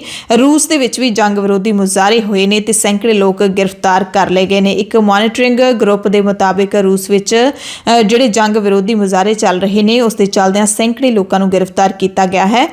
ਗਰੁੱਪ ਦੇ ਮੁਤਾਬਿਕ ਰੂਸ ਦੇ ਵੱਖ-ਵੱਖ ਸ਼ਹਿਰਾਂ 'ਚੋਂ 600 ਤੋਂ ਵੱਧ ਲੋਕਾਂ ਨੂੰ ਫੜ ਲਿਆ ਗਿਆ ਹੈ। ਰੂਸ ਦੇ ਵਿਰੋਧੀ ਧਿਰ ਦੇ ਲੀਡਰ ਅਲੈਕਸੀ ਨੈਵਲਨੀ ਨੂੰ ਜੇਲ੍ਹ ਵਿੱਚ ਪਾਏ ਜਾਣ ਤੋਂ ਬਾਅਦ ਉਹਨਾਂ ਨੇ ਰੂਸੀ ਲੋਕਾਂ ਨੂੰ ਅਪੀਲ ਕੀਤੀ ਸੀ ਕਿ ਉਹ ਯੂਕਰੇਨ ਦੇ ਵਿੱਚ ਜੰਗ ਦਾ ਵਿਰੋਧ ਕਰਨ। ਹਾਲਾਂਕਿ ਉਹਨਾਂ ਦੀ ਅਪੀਲ ਤੋਂ ਪਹਿਲਾਂ ਹੀ ਬਹੁਤ ਸਾਰੇ ਵਿਰੋਧ ਪ੍ਰਦਰਸ਼ਨ ਹੋ ਰਹੇ ਸੀ ਤੇ ਯੂਕਰੇਨ ਤੇ ਰੂਸ ਦੇ ਹਮਲੇ ਦੇ 11 ਦਿਨਾਂ ਦੇ ਅੰਦਰ ਘੱਟੋ ਘੱਟ 8000 ਲੋਕਾਂ ਨੂੰ ਹਿਰਾਸਤ ਦੇ ਵਿੱਚ ਲੈ ਲਿਆ ਗਿਆ ਹੈ। ਯਾਨੀ ਕਿ ਉਹ ਲੋਕ ਨੇ ਜਿਹੜੇ ਜੰਗ ਦਾ ਵਿਰੋਧ ਕਰ ਰਹੇ ਨੇ। ਰੂਸ ਨੇ ਆਪਣੇ ਹੀ ਲੋਕਾਂ ਨੂੰ ਜੇਲ੍ਹਾਂ ਦੇ ਵਿੱਚ ਬੰਦ ਕਰ ਦਿੱਤਾ ਹੈ। ਭਾਰਤੀ ਵਿਦਿਆਰਥੀਆਂ ਦੀ ਗੱਲ ਕਰ ਲਈਏ ਤਾਂ ਹਵਾਈ ਫੌਜ ਨੇ ਯੂਕਰੇਨ ਦੇ ਵਿੱਚ ਫਸੇ 210 ਹੋਰ ਭਾਰਤੀ ਨਾਗਰਿਕਾਂ ਨੂੰ ਮੁਲਕ ਲਿਆਂਦਾ ਹੈ। ਬੁਖਾਰੈਸਟ ਤੋਂ 210 ਭਾਰਤੀਆਂ ਨੂੰ ਲੈ ਕੇ IAF ਦੀ ਉਡਾਣ ਦਿੱਲੀ ਨੇੜੇ ਹਿੰਡਨ 에ਅਰਬੇਸ ਤੇ ਉਤਰੀ। 2200 ਤੋਂ ਵੱਧ ਭਾਰਤੀਆਂ ਨੂੰ ਘਰ ਵਾਪਸ ਲਿਆਉਣ ਦੇ ਲਈ 11 ਹੋਰ ਵਿਸ਼ੇਸ਼ ਉਡਾਣਾਂ ਚੱਲਣ ਦੀ ਉਮੀਦ ਹੈ। ਤੇ ਯੂਕਰੇਨ ਦੇ ਵਿੱਚ ਹਾਲੇ ਵੀ ਪੰਜਾਬ ਸਮੇਤ ਪੂਰੇ ਭਾਰਤ ਦੇ ਵੱਖ-ਵੱਖ ਸੂਬਿਆਂ ਤੋਂ ਹਜ਼ਾਰਾਂ ਦੀ ਗਿਣਤੀ ਵਿੱਚ ਵਿਦਿਆਰਥੀ ਅਤੇ ਕੁਝ ਨਾਗਰਿਕ ਫਸੇ ਹੋਏ ਨੇ ਤੇ ਜਿਹੜੇ ਵਿਦਿਆਰਥੀ ਮੁਲਕ ਵਾਪਸ ਪਰਤ ਰਹੇ ਨੇ ਉਹਨਾਂ ਨੇ ਜਿਹੜੀਆਂ ਦਿਲ ਕੰਬਾਊ ਕਹਾਣੀਆਂ ਦੱਸੀਆਂ ਨੇ, ਜੋ ਕੁਝ ਉਹ ਸਹਿ ਕੇ ਆਏ ਨੇ, ਸੱਚਮੁੱਚ ਹੀ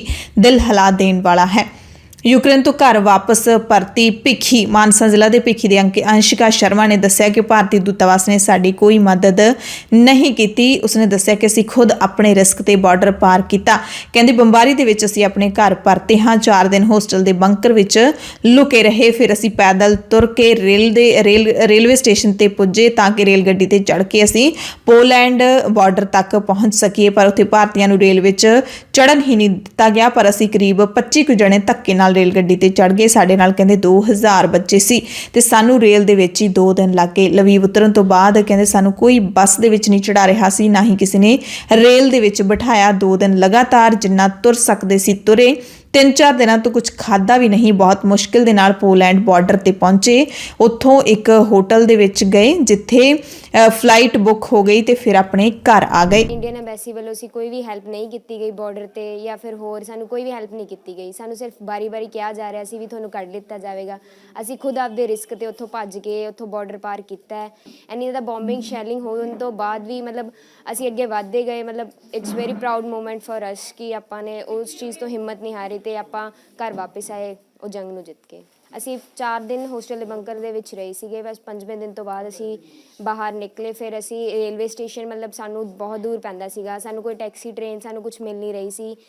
ਅਸੀਂ ਜੰਗਲਾਂ ਵਿੱਚੋਂ ਦੀ ਗਏ। ਇੰਨਾ ਭੱਜ ਕੇ ਅਸੀਂ ਇੰਨੇ ਕਿਲੋਮੀਟਰ ਚੱਲਦੇ ਰਹੇ ਬਟ 3.5 ਘੰਟੇ ਲਗਾਤਾਰ ਤੁਰਦੇ ਰਹੇ। ਫਿਰ ਅਸੀਂ ਜਾ ਕੇ ਰੇਲਵੇ ਸਟੇਸ਼ਨ 'ਤੇ ਪਹੁੰਚੇ।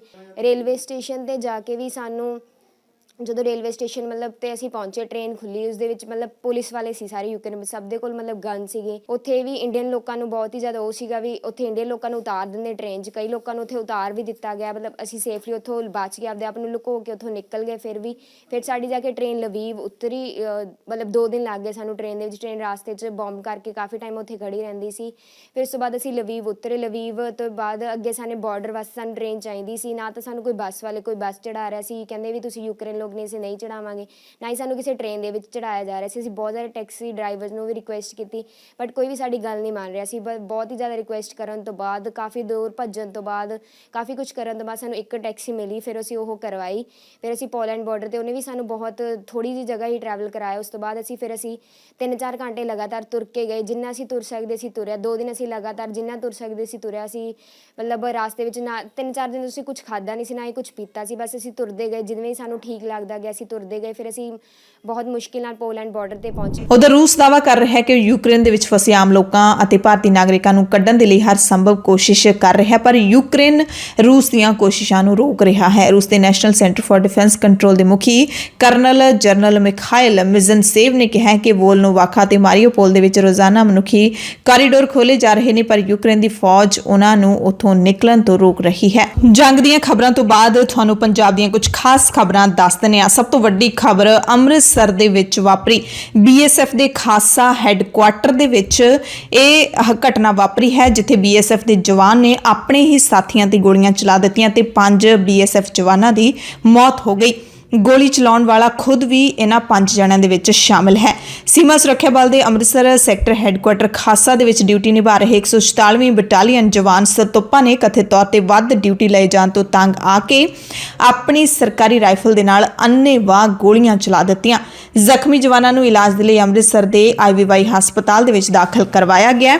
ਮ੍ਰਿਤਕ ਜਵਾਨਾਂ ਦੇ ਵਿੱਚ ਗੋਲੀਆਂ ਚਲਾਉਣ ਵਾਲਾ ਸਤੋਪਾ S ਕਿਲਰਾਗੀ, head constable DS Toraskar, head constable Baljinder Kumar, CT Ratan Chand ਤੇ ਹੈੱਡ ਕਾਂਸਟੇਬਲ ਰਾਮ ਵਿਨੋਦ ਸਿੰਘ ਸ਼ਾਮਲ ਨੇ। CT ਨਿਹਾਲ ਸਿੰਘ ਤੇ ਸਾਰੀ ਵਾਰਦਾਤ ਖਾਸਾ ਕੈਂਪ ਦੇ 2 ਨੰਬਰ ਗੇਟ ਕੋਲ ਮੈਸ ਦੇ ਵਿੱਚ ਵਾਪਰੀ ਦੱਸੀ ਜਾਂਦੀ ਹੈ। BSF ਦੇ IG ਆਸਿਫ ਜਲਾਲ ਨੇ ਦੱਸਿਆ ਕਿ ਸਵੇਰੇ 9:30 ਪੌਣੇ 10 ਵਜੇ ਦਾ ਸਮਾਂ ਸੀ ਜਦੋਂ USA 1 ਕਾਂਸਟੇਬਲ ਨੇ ਫਾਇਰ ਕਰ ਦਿੱਤੇ। ਫਾਇਰਿੰਗ ਦੌਰਾਨ ਜਵਾਨ ਦੇ 5 ਸਹਿਕਰਮੀ ਜ਼ਖਮੀ ਹੋਏ ਨੇ, ਜਿਨ੍ਹਾਂ ਵਿੱਚੋਂ ਇੱਕ ਦੀ ਹਾਲਤ ਸਥਿਰ ਹੈ, ਬਾਕੀਆਂ ਦੀ ਹਾਲਤ ਗੰਭੀਰ ਬਣੀ ਹੋਈ ਹੈ। ਜਿਹੜੇ ਸਿਪਾਹੀ ਨੇ ਫਾਇਰਿੰਗ ਕੀਤੀ ਉਸਨੇ ਆਪਣੇ ਸਾਥੀਆਂ ਨੂੰ ਮਾਰਨ ਤੋਂ ਬਾਅਦ ਖੁਦ ਨੂੰ ਵੀ ਕਥਿਤ ਤੌਰ ਤੇ ਗੋਲੀ ਮਾਰ ਲਈ ਤੇ ਉਸ ਦੀ ਆਪਣੀ ਵੀ ਮੌਤ ਹੋ ਗਈ। ਖਾਸਾ ਵਿੱਚ ਰਹਿਣ ਵਾਲੀ ਊਸ਼ਾ ਦੇਵੀ ਨੇ ਮੀਡੀਆ ਨੂੰ ਦੱਸਿਆ ਕਿ ਉਸ ਦਾ ਪੁੱਤਰ ਵੀ ਫਾਇਰਿੰਗ ਦੇ ਵਿੱਚ ਜ਼ਖਮੀ ਹੋਇਆ ਹੈ। ਰਾਮ ਵਿਨੋਦ ਸਵੇਰੇ ਨਾਸ਼ਤਾ ਕਰਕੇ ਘਰ ਤੋਂ ਗਿਆ ਸੀ। ਉਸਨੇ ਦੱਸਿਆ ਕਿ ਕੋਈ ਜਾਣਕਾਰੀ ਨਹੀਂ ਕਿ ਗੋਲੀ ਕਿਸ ਨੇ ਚਲਾਈ ਹੈ, ਪਰ ਇੰਨਾ ਜ਼ਰੂਰ ਪਤਾ ਲੱਗਿਆ ਕਿ ਉਹਨਾਂ ਦਾ ਵੀ ਪੁੱਤਰ ਗੋਲੀ ਚੱਲਣ ਕਾਰਨ ਜ਼ਖਮੀ ਹੋਇਆ ਹੈ। ਅਗਲੀ ਖਬਰ ਵੀ ਖਾਸਾ ਕੈਂਟ ਤੋਂ ਹੈ, ਜਿੱਥੇ ਇੱਕ ਜਵਾਨ ਨੇ ਫਾਹਾ ਲੈ ਕੇ ਖੁਦਕੁਸ਼ੀ ਕਰ ਲਈ। ਖਾਸਾ ਆਰਮੀ ਕੈਂਟ ਦੇ ਵਿੱਚ ਤੈਨਾਤ 77 FD ਬਟਾਲੀਅਨ ਦੇ ਸੂਬੇਦਾਰ ਓਮਕਾਰ ਸਿੰਘ ਨੇ ਥਾਣਾ ਘਰੇੜਾ ਨੂੰ ਦੱਸਿਆ ਕਿ ਸਵੇਰੇ ਜਦੋਂ ਨਹਾਉਣ ਜਾ ਰਿਹਾ ਸੀ ਤਾਂ ਉਹਨੇ ਦੇਖਿਆ ਕਿ ਉਸ ਦੀ ਬਟਾਲੀਅਨ ਦੇ ਜਵਾਨ ਸਿਪਾਹੀ ਅਕਸ਼ੇ ਸਿਧਾਰ ਵਾਸੀ ਨਰੇਸ਼ ਨਗਰ ਰਾਏਗੜ੍ਹ ਛੱਤੀਸਗੜ੍ਹ ਨੇ ਰੁੱਖ ਨਾਲ ਰੱਸੀ ਬੰਨ੍ਹ ਕੇ ਫਾਹਾ ਲੈ ਲਿਆ ਤੇ ਇਸ ਸਮੇਂ ਟ੍ਰੇਨਿੰਗ ਤੇ ਖਾਸਾ ਆਰਮੀ ਕੈਂਟ ਵਿੱਚ ਇਹ ਡਿਊਟੀ ਤੇ ਤੈਨਾਤ ਸੀ। ਥਾਣਾ ਘਰੇੜਾ ਦੇ ਵੱਲੋਂ 174 CRPC ਤਹਿਤ ਕਾਰਵਾਈ ਕੀਤੀ ਗਈ ਹੈ। ਪੰਜਾਬ ਦੀ ਸਿਆਸਤ ਦੇ ਨਾਲ ਜੁੜੀਆਂ ਕੁਝ ਖਾਸ ਖਬਰਾਂ ਤੁਹਾਨੂੰ ਦੱਸ ਦਿੰਦੇ ਹਾਂ। ਚੋਣ ਨਤੀਜਿਆਂ ਤੋਂ 4 ਦਿਨ ਪਹਿਲਾਂ ਕੈਪਟਨ ਅਮਰਿੰਦਰ ਸਿੰਘ ਦੀ ਪਾਰਟੀ ਪੰਜਾਬ ਲੋਕ ਕਾਂਗਰਸ ਨੇ ਦਾਅਵਾ ਕੀਤਾ ਹੈ ਕਿ ਸਿਸਵਾ ਫਾਰਮ ਹਾਊਸ ਤੋਂ ਸਿਆਸੀ ਸ਼ੋਅ ਚੱਲੇਗਾ। ਕਾਂਗਰਸ ਦੇ ਵੱਲੋਂ ਨਤੀਜਿਆਂ ਤੋਂ ਪਹਿਲਾਂ ਆਪਣੇ ਵਿਧਾਇਕ ਬਾਹਰ ਭੇਜਣ ਉੱਤੇ ਤੰਜ ਕੱਸਦੇ ਹੋਏ ਕੈਪਟਨ ਦੀ ਪਾਰਟੀ ਨੇ ਇਹ ਵੀ ਟਵੀਟ ਕੀਤਾ ਹੈ ਕਿ ਕੈਪਟਨ ਅਮਰਿੰਦਰ ਸਿੰਘ ਕਈਆਂ ਦੇ ਸਿਆਸੀ ਗੁਰੂ ਨੇ ਤੇ ਕਈ ਸਿਆਸੀ ਦੋਸਤਾਂ ਦੇ ਨਾਲ ਉਹਨਾਂ ਦੇ ਚੰਗੇ ਸੰਬੰਧ ਨੇ। ਹੁਣ ਸਮਾਂ ਆ ਗਿਆ, ਮੀਡੀਆ ਦੇ ਦੋਸਤੋ, ਸਿਸਵਾ ਫਾਰਮ ਹਾਊਸ ਤੋਂ ਸਿਆਸੀ ਸ਼ੋਅ ਵੇਖਣ ਲਈ ਤਿਆਰ ਹੋ ਜਾਵੋ। ਹੁਣ ਇਹਦੇ ਮਤਲਬ ਕੀ ਨਿਕਲਦੇ ਨੇ ਇਹ ਤਾਂ ਹੁਣ ਕੈਪਟਨ ਸਾਹਿਬ ਹੀ ਜਾਣਦੇ ਨੇ, ਜਾਂ ਫਿਰ ਉਹਨਾਂ ਦੇ ਭਾਈਵਾਲ BJP ਵਾਲੇ, ਕਿਉਂਕਿ BJP ਨੇ ਵੀ ਕੱਲ ਇੱਕ ਦਿਨ ਪਹਿਲਾਂ ਸ਼ਨੀਚਰਵਾਰ ਨੂੰ ਇਹ ਪ੍ਰੈਸ ਕਾਨਫਰੰਸ ਕੀਤੀ ਹੈ। 5 ਸੂਬਿਆਂ ਦੀਆਂ ਵਿਧਾਨ ਸਭਾ ਚੋਣਾਂ ਨੂੰ ਲੈ ਕੇ ਖਾਸ ਤੌਰ ਤੇ ਪੰਜਾਬ ਦਾ ਜ਼ਿਕਰ ਕੀਤਾ ਗਿਆ ਹੈ ਕਿ ਪੰਜਾਬ ਦੇ ਵਿੱਚ ਉਹਨਾਂ ਦੀ ਹੀ ਸਰਕਾਰ ਬਣੇਗੀ। ਬਹੁਮਤ ਦੇ ਨਾਲ BJP ਸਰਕਾਰ ਬਣਾ ਨਹੀਂ ਸਕਦੀ, ਯਾਨੀ ਕਿ ਬਹੁਮਤ ਦੇ ਨਾਲ BJP ਗੱਠਜੋੜ ਹੀ ਸਰਕਾਰ ਨਹੀਂ ਬਣਾ ਸਕਦਾ, ਤਾਂ ਅੱਗੇ ਗੱਠਜੋੜ ਕਿਹਦੇ ਨਾਲ ਹੋਣ ਵਾਲਾ ਹੈ, ਕਿਵੇਂ ਸਰਕਾਰ ਬਣਾਉਣ ਦੇ ਦਾਅਵੇ ਕੀਤੇ ਜਾ ਰਹੇ ਨੇ, ਇਸ ਦੀ ਕਿਸੇ ਨੂੰ ਕੁਝ ਸਮਝ ਨਹੀਂ ਪੈ ਰਹੀ। ਪਰ ਅੰਦਰ ਖਾਤੇ ਕੋਈ ਖਿਚੜੀ ਤਾਂ ਵੱਡੀ ਜ਼ਰੂਰ ਪੱਕ ਰਹੀ ਹੈ। ਇਸ ਦਰਮਿਆਨ ਇਹ ਵੀ ਖਬਰ ਮਿਲੀ ਹੈ ਕਿ ਨਤੀਜੇ ਆਉਣ ਤੋਂ ਬਾਅਦ ਵਿਰੋਧੀਆਂ ਦੇ ਵੱਲੋਂ ਖਰੀਦੋ ਫਰੋਖਤ ਦੇ ਡਰੋਂ ਕਾਂਗਰਸ ਤੇ ਆਮ ਆਦਮੀ ਪਾਰਟੀ ਆਪਣੇ ਨਵੇਂ ਚੁਣੇ ਗਏ ਵਿਧਾਇਕਾਂ ਨੂੰ ਪੰਜਾਬ ਤੋਂ ਬਾਹਰ ਭੇਜ ਸਕਦੀ ਹੈ। ਕਾਂਗਰਸ ਆਪਣੇ ਵਿਧਾਇਕਾਂ ਨੂੰ ਪੰਜਾਬ ਤੋਂ ਰਾਜਸਥਾਨ ਸ਼ਿਫਟ ਕਰ ਸਕਦੀ ਹੈ, ਜਦਕਿ ਦਿੱਲੀ ਦੀ ਜਿਹੜੀ ਆਮ ਆਦਮੀ ਪਾਰਟੀ ਹੈ ਉਹ ਆਪਣੇ ਵਿਧਾਇਕਾਂ ਨੂੰ ਰਾਜਧਾਨੀ ਦਿੱਲੀ ਦੇ ਵਿੱਚ ਹੀ ਭੇਜ ਸਕਦੀ ਹੈ। ਖਬਰਾਂ ਇਹ ਵੀ ਮਿਲ ਰਹੀਆਂ ਨੇ ਕਿ ਰਾਜਸਥਾਨ ਦੇ ਵਿੱਚ ਕਾਂਗਰਸ ਦੀ ਸਰਕਾਰ ਹੋਣ ਕਰਕੇ ਪੰਜਾਬ ਦੇ ਨਵੇਂ ਚੁਣੇ ਗਏ ਕਾਂਗਰਸੀ ਵਿਧਾਇਕਾਂ ਨੂੰ ਜੈਪੁਰ ਵਿੱਚ ਰੱਖਣ ਦਾ ਫੈਸਲਾ ਲਿਆ ਗਿਆ ਹੈ। ਪਾਰਟੀ ਸੂਤਰਾਂ ਦੇ ਮੁਤਾਬਿਕ ਅੰਦਰੂਨੀ ਸਰਵੇ ਹੋਏ ਨੇ, ਜਿਸ ਦੇ ਮੁਤਾਬਿਕ ਕਾਂਗਰਸ ਨੂੰ ਪੰਜਾਬ ਦੇ ਵਿੱਚ 50 ਦੇ ਕਰੀਬ ਸੀਟਾਂ ਮਿਲ ਸਕਦੀਆਂ ਨੇ ਅਤੇ ਅਕਾਲੀ ਬਸਪਾ ਗੱਠਜੋੜ ਨੂੰ 35 ਦੇ ਕਰੀਬ ਸੀਟਾਂ ਮਿਲ ਸਕਦੀਆਂ ਨੇ।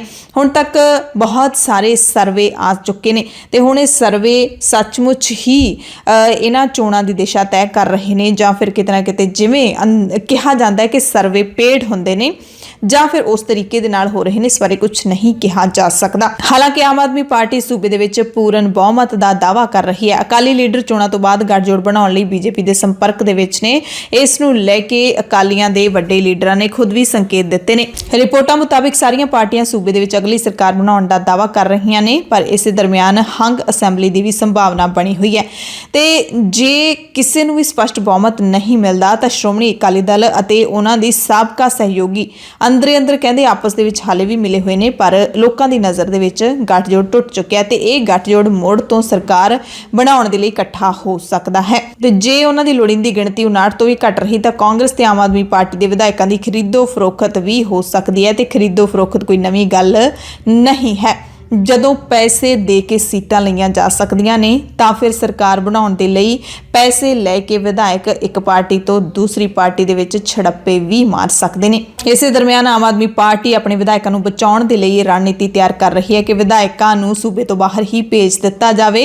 ਇਹ ਪਹਿਲਾਂ ਵੀ ਪੈਂਤੜਾ ਜਿਹੜਾ ਆਮ ਆਦਮੀ ਪਾਰਟੀ ਦੇ ਵੱਲੋਂ ਅਪਣਾਇਆ ਜਾਂਦਾ ਰਿਹਾ ਹੈ। ਵਿਧਾਇਕਾਂ ਦੇ ਜਿਹੜੇ ਜਾਂ ਫਿਰ ਚੁਣੇ ਹੋਏ ਜਿਹੜੇ ਨੁਮਾਇੰਦੇ ਨੇ, ਜਿੱਤੇ ਹੋਏ ਨੁਮਾਇੰਦੇ ਨੇ, ਉਹਨਾਂ ਨੂੰ ਕਿਸੇ ਵੀ ਹੋਟਲ ਵਿੱਚ ਠਹਿਰਾ ਕੇ ਉਹਨਾਂ ਦੇ ਫੋਨ ਵੀ ਕੈਪਚਰ ਕਰ ਲਏ ਜਾਂਦੇ ਨੇ ਤਾਂ ਕਿ ਉਹ ਕਿਸੇ ਹੋਰ ਪਾਰਟੀ ਦੇ ਸੰਪਰਕ ਵਿੱਚ ਆ ਹੀ ਨਾ ਸਕਣ। ਇਸ ਦਰਮਿਆਨ ਇਹ ਵੀ ਖਬਰ ਹੈ ਕਿ ਪਾਰਟੀ ਪ੍ਰਧਾਨ ਸ਼੍ਰੋਮਣੀ ਅਕਾਲੀ ਦਲ ਦੇ ਪ੍ਰਧਾਨ ਸੁਖਬੀਰ ਸਿੰਘ ਬਾਦਲ ਪਿਛਲੇ ਕੁਝ ਦਿਨਾਂ ਤੋਂ ਦਿੱਲੀ ਵਿੱਚ ਨੇ। ਹਾਲਾਂਕਿ ਦਿੱਲੀ ਦੇ ਵਿੱਚ ਉਹਨਾਂ ਨੂੰ ਸਰਕਾਰੀ ਘਰ ਹੈ ਜਿਹੜਾ ਉਹ ਵੀ ਮਿਲਿਆ ਹੋਇਆ, ਉੱਥੇ ਵੀ ਹੋ ਸਕਦੇ ਨੇ, ਪਰ ਕੀ ਕਰਨ ਗਏ ਨੇ ਇਹ ਬੁੱਝਣਾ ਤਾਂ ਹੁਣ ਮੁਸ਼ਕਿਲ ਹੈ। ਯੂਕਰੇਨ ਦੇ ਵਿੱਚ ਫਸੇ ਵਿਦਿਆਰਥੀਆਂ ਦੀ ਗੱਲ ਕਰ ਲਈਏ ਤਾਂ ਆਮ ਆਦਮੀ ਪਾਰਟੀ ਦੇ ਪੰਜਾਬ ਪ੍ਰਧਾਨ ਭਗਵੰਤ ਮਾਨ ਨੇ ਪੰਜਾਬ ਸਮੇਤ ਭਾਰਤ ਵਿੱਚੋਂ ਨੌਜਵਾਨ ਦਿਮਾਗ ਅਤੇ ਪੈਸਾ ਵਿਦੇਸ਼ਾਂ ਨੂੰ ਜਾਣ ਤੇ ਗਹਿਰੀ ਚਿੰਤਾ ਦਾ ਪ੍ਰਗਟਾਵਾ ਕੀਤਾ। ਮਾਨ ਨੇ ਕਿਹਾ ਕਿ ਆਜ਼ਾਦੀ ਤੋਂ ਬਾਅਦ ਪੰਜਾਬ ਤੇ ਕੇਂਦਰ 'ਚ ਰਾਜ ਕਰਨ ਵਾਲੀਆਂ ਸਰਕਾਰਾਂ ਨੇ ਡਾਕਟਰੀ, ਮੈਡੀਸਨ, ਇੰਜੀਨੀਅਰਿੰਗ, ਇਨਫੋਰਮੇਸ਼ਨ ਸਮੇਤ ਵਿਗਿਆਨ ਦੇ ਖੇਤਰ ਵਿੱਚ ਕੋਈ ਆਧੁਨਿਕ ਤੇ ਵਿਸ਼ਵ ਪੱਧਰੀ ਯੋਜਨਾ ਤੇ ਵਿਵਸਥਾ ਲਾਗੂ ਨਹੀਂ ਕੀਤੀ, ਜਿਸ ਕਾਰਨ ਦੇਸ਼ ਵਿੱਚੋਂ ਨੌਜਵਾਨਾਂ ਦੇ ਨਾਲ ਪੈਸਾ ਵੀ ਬਾਹਰਲੇ ਮੁਲਕਾਂ ਨੂੰ ਜਾ ਰਿਹਾ ਹੈ। ਮਾਨ ਨੇ ਦੱਸਿਆ ਕਿ ਪੂਰੇ ਦੇਸ਼ ਦੇ ਵਿੱਚੋਂ ਪੰਜਾਬ ਜਿਹਾ ਸੂਬਾ ਜਿੱਥੋਂ ਹਰ ਸਾਲ ਸਭ ਤੋਂ ਵੱਧ ਕਰੀਬ 1.5 ਲੱਖ ਤੋਂ 2 ਲੱਖ ਨੌਜਵਾਨ ਵਿਦੇਸ਼ਾਂ ਵਿੱਚ ਪੜ੍ਹਾਈ ਕਰਨ ਤੇ ਰੋਜ਼ੀ ਰੋਟੀ ਦੇ ਲਈ ਜਾਂਦੇ ਨੇ। ਇਹਨਾਂ ਵਿਦਿਆਰਥੀਆਂ ਦੇ ਨਾਲ ਹੀ ਕਰੀਬ 30,000 ਕਰੋੜ ਰੁਪਏ ਵਿਦੇਸ਼ਾਂ ਦੀਆਂ ਯੂਨੀਵਰਸਿਟੀਆਂ, ਕਾਲਜਾਂ ਤੇ ਸਕੂਲਾਂ ਵਿੱਚ ਫੀਸ ਤੇ ਹੋਰ ਖਰਚਿਆਂ ਦੇ ਰੂਪ 'ਚ ਚਲੇ ਜਾਂਦਾ ਹੈ, ਜੋ ਪੰਜਾਬ ਸਰਕਾਰ ਦੇ ਬਜਟ ਦਾ 20% ਬਣਦਾ ਹੈ। ਮਾਨ ਨੇ ਦੱਸਿਆ ਕਿ ਖੇਤੀ ਪ੍ਰਧਾਨ ਸੂਬੇ ਪੰਜਾਬ 'ਚੋਂ ਹਰ ਸਾਲ 2 ਲੱਖ ਨੌਜਵਾਨਾਂ ਤੇ 30,000 ਕਰੋੜ ਰੁਪਏ ਦਾ ਵਿਦੇਸ਼ਾਂ ਦੇ ਵਿੱਚ ਚਲੇ ਜਾਣਾ ਬਹੁਤ ਹੀ ਮੰਦਭਾਗਾ ਹੈ, ਜਿਸ ਨੂੰ ਰੋਕਿਆ ਜਾਣਾ ਚਾਹੀਦਾ ਹੈ। ਸ਼੍ਰੋਮਣੀ ਅਕਾਲੀ ਦਲ ਅੰਮ੍ਰਿਤਸਰ ਦੇ ਵੱਲੋਂ ਮਰਹੂਮ ਦੀਪ ਸਿੱਧੂ ਦੀ ਯਾਦ ਵਿੱਚ ਅਤੇ ਸ੍ਰੀ ਗੁਰੂ ਗ੍ਰੰਥ ਸਾਹਿਬ ਜੀ ਦੀ ਬੇਅਦਬੀ ਦਾ ਇਨਸਾਫ ਨਾ ਮਿਲਣ ਦੇ ਵਿਰੋਧ ਵਿੱਚ ਬਰਗਾੜੀ ਪਿੰਡ ਦੇ ਵਿੱਚ ਪੰਥਕ ਇਕੱਤਰਤਾ ਕੀਤੀ ਗਈ। ਵੱਡੀ ਗਿਣਤੀ ਦੇ ਵਿੱਚ ਇੱਥੇ ਲੋਕ ਪਹੁੰਚੇ। ਪਿਛਲੇ ਦਿਨੀ ਜਦੋਂ ਦੀਪ ਸਿੱਧੂ ਦੀ ਅੰਤਿਮ ਅਰਦਾਸ ਸਮਾਗਮ ਹੋਇਆ ਸੀ ਸ੍ਰੀ ਫਤਿਹਗੜ੍ਹ ਸਾਹਿਬ ਦੀ ਧਰਤੀ ਤੇ, ਤਾਂ ਉਸ ਵੇਲੇ ਹੀ ਸਿਮਰਨਜੀਤ ਸਿੰਘ ਮਾਨ ਨੇ ਇਹ ਸੱਦਾ ਦਿੱਤਾ ਸੀ ਕਿ 6 ਮਾਰਚ ਦੇ ਦਿਨ ਐਤਵਾਰ ਨੂੰ ਪਿੰਡ ਬਰਗਾੜੀ ਦੇ ਵਿੱਚ ਜ਼ਰੂਰ ਪਹੁੰਚੋ। ਵੱਡੀ ਗਿਣਤੀ ਦੇ ਵਿੱਚ ਸੰਗਤਾਂ ਦੀ ਹਾਜ਼ਰੀ ਵਿੱਚ ਢਾਡੀ ਜਥਿਆਂ ਦੇ ਵੱਲੋਂ ਵਾਰਾਂ ਦਾ ਗਾਇਨ ਕੀਤਾ ਗਿਆ ਅਤੇ ਦੀਪ ਸਿੱਧੂ ਨੂੰ ਸ਼ਰਧਾਂਜਲੀ ਦਿੱਤੀ ਗਈ। ਹਿਮਾਚਲ ਦੇ ਊਨਾ ਜ਼ਿਲ੍ਹੇ ਦੇ ਵਿੱਚ ਐਤਵਾਰ ਸਵੇਰੇ ਇੱਕ ਦਰਦਨਾਕ ਸੜਕ ਹਾਦਸਾ ਵਾਪਰਿਆ। ਜ਼ਿਲ੍ਹੇ ਦੇ ਬੰਗਾਨਾ ਸਬ ਡਿਵੀਜ਼ਨ ਦੇ ਅਧੀਨ ਲਠਿਆਣੀ ਦੇ ਵਿੱਚ ਇੱਕ ਕਾਰ ਬੇਕਾਬੂ ਹੋ ਕੇ ਗੋਬਿੰਦ ਸਾਗਰ ਝੀਲ ਦੇ ਵਿੱਚ ਜਾ ਡਿੱਗੀ। ਕਾਰ ਵਿੱਚ ਇੱਕ ਔਰਤ ਸਮੇਤ 3 ਲੋਕ ਸਵਾਰ ਸਨ, ਜਿਨ੍ਹਾਂ 'ਚੋਂ 2 ਨੂੰ ਸੁਰੱਖਿਅਤ ਬਚਾ ਲਿਆ ਗਿਆ। ਇੱਕ ਦੀ ਪਾਣੀ ਵਿੱਚ ਡੁੱਬਣ ਕਰਕੇ ਮੌਤ ਹੋ ਗਈ ਹੈ। ਇਹ ਸਾਰਾ ਪਰਿਵਾਰ ਗੋਬਿੰਦ ਸਾਗਰ ਝੀਲ ਤੇ ਘੁੰਮਣ ਗਿਆ ਸੀ। ਕਾਰ ਝੀਲ ਵਿੱਚ ਡਿੱਗ ਪਈ ਤਾਂ ਹਾਦਸਾ ਵਾਪਰ ਗਿਆ। ਸਾਰਾ ਪਰਿਵਾਰ ਹਮੀਰਪੁਰ ਦਾ ਰਹਿਣ ਵਾਲਾ ਸੀ। ਕਾਰ ਦੇ ਵਿੱਚ ਲਾਠੀਆਂ ਗੋਬਿੰਦ ਸਾਗਰ ਝੀਲ ਤੇ ਸੈਰ ਕਰਨ ਗਿਆ ਹੋਇਆ ਸੀ। ਪੁਲਿਸ ਨੇ ਲਾਸ਼ ਨੂੰ ਕਬਜ਼ੇ ਵਿੱਚ ਲੈ ਕੇ ਜਾਂਚ ਸ਼ੁਰੂ ਕਰ ਦਿੱਤੀ ਹੈ। ਵਿਦਿਆਰਥੀਆਂ ਦੇ ਨਾਲ ਜੁੜੀ ਅਗਲੀ ਖਬਰ ਹੈ। ਕਾਲਜ ਕੈਂਪਸ ਦੀ 4 ਦੀਵਾਰੀ ਹੁਣ ਕਿਸੇ ਵੀ ਵਿਦਿਆਰਥੀ ਜਾਂ ਸੰਸਥਾ ਦੇ ਵਿਕਾਸ ਵਿੱਚ ਰੁਕਾਵਟ ਨਹੀਂ ਬਣੇਗੀ। ਸਰਕਾਰ ਕਾਲਜਾਂ ਦਾ ਕਲਸਟਰ ਬਣਾਉਣ ਦੀ ਯੋਜਨਾ ਬਣਾ ਰਹੀ ਹੈ। ਸਕੀਮ ਦੇ ਤਹਿਤ ਇੱਕ ਕਾਲਜ ਦੇ ਵਿਦਿਆਰਥੀ ਦੂਸਰੇ ਕਾਲਜ ਦੇ ਸਰੋਤਾਂ ਦੀ ਵਰਤੋਂ ਕਰਨ ਦੇ ਯੋਗ ਹੋਣਗੇ, ਜਦਕਿ ਘੱਟ ਸਹੂਲਤਾਂ ਵਾਲੇ ਅਦਾਰੇ ਵੀ ਵੱਧ ਸਹੂਲਤਾਂ ਵਾਲੇ ਕਾਲਜਾਂ ਦੇ ਸਹਿਯੋਗ ਨਾਲ ਕੋਰਸ ਸ਼ੁਰੂ ਕਰ ਸਕਣਗੇ। UGC ਨੇ ਉੱਚ ਵਿਦਿਅਕ ਸੰਸਥਾਵਾਂ ਨੂੰ ਬਹੁਮੰਤਵੀ ਸੰਸਥਾਵਾਂ ਦੇ ਵਿੱਚ ਤਬਦੀਲ ਕਰਨ ਬਾਰੇ ਦਿਸ਼ਾ ਨਿਰਦੇਸ਼ਾਂ ਦਾ ਨਵਾਂ ਖਰੜਾ ਤਿਆਰ ਕੀਤਾ ਹੈ, ਜਿਸ ਵਿੱਚ ਖੁਦਮੁਖਤਿਆਰ ਕਾਲਜਾਂ ਦਾ ਕਲਸਟਰ ਬਣਾਉਣ ਦਾ ਪ੍ਰਸਤਾਵ ਹੈ। ਇਹ ਖਰੜਾ ਨਵੀਂ ਰਾਸ਼ਟਰੀ ਸਿੱਖਿਆ ਨੀਤੀ 2020 ਦੀਆਂ ਸਿਫਾਰਸ਼ਾਂ ਮੁਤਾਬਿਕ ਤਿਆਰ ਕੀਤਾ ਗਿਆ। ਬੁਲੇਟਿਨ ਦੇ ਵਿੱਚ ਹੁਣ ਤੁਹਾਡੇ ਸਭ ਤੋਂ ਇਜਾਜ਼ਤ ਚਾਹੁੰਦੇ ਹਾਂ। ਤੁਸੀਂ ਸਾਰੇ ਆਪਣਾ ਧਿਆਨ ਰੱਖਿਓ। ਧੰਨਵਾਦ।